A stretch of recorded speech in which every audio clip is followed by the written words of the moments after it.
السلام علیکم ورحمۃ اللہ وبرکاتہ۔ اللہ کا لاکھ لاکھ دفعہ شکر ہے، اس نے قرآن سیکھنے اور سکھانے والوں میں شامل فرمایا۔ دعا ہے اللہ ہمیشہ اس کام کے لیے قبول فرما لے، آمین ثم آمین۔ آج کی جو ہماری کلاس ہوگی اس میں ہم عربی حروف تہجی کے مخارج کے متعلق جاننے کی کوشش کریں گے۔ جب کسی عمارت کو تعمیر کیا جاتا ہے نا تو اس کی پہلے بنیادوں کو مضبوط کیا جاتا ہے۔ اگر بنیادیں ہی کمزور ہوں تو اوپر جتنی چاہے خوبصورت عمارت بنا ڈالیں، ہمیشہ بنیاد ہلنے کا خطرہ ہی لگا رہے گا۔ قرآن مجید کو تجوید کے ساتھ سیکھنے کی بنیاد بھی مخارج ہی ہیں۔ سب سے پہلے ہم اپنی بنیاد کو مضبوط کریں گے، پھر اس کے بعد ہم آگے بڑھیں گے۔ اگر ہم مخارج کا علم حاصل نہیں کریں گے تو بہت ممکن ہے ہم قرآن مجید کو پڑھنے میں لحن خفی کریں یا لحن جلی کر بیٹھیں۔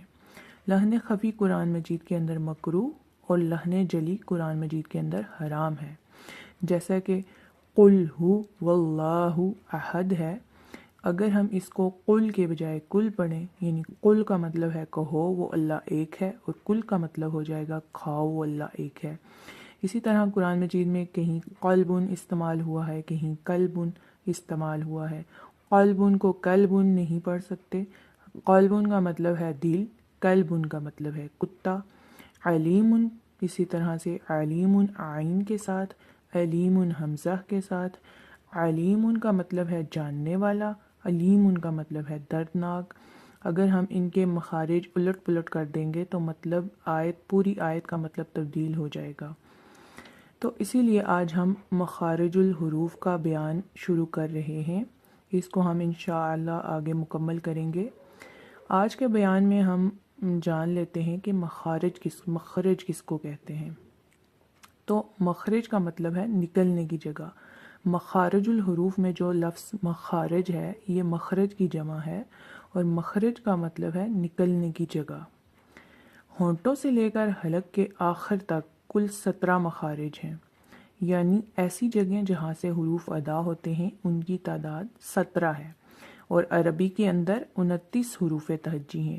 یہ جو 29 حروف تہجی ہیں ان کو مختلف گروپس میں ڈیوائیڈ کیا گیا ہے، اور ان کے ادا ہونے کی جگہیں 17 ہیں۔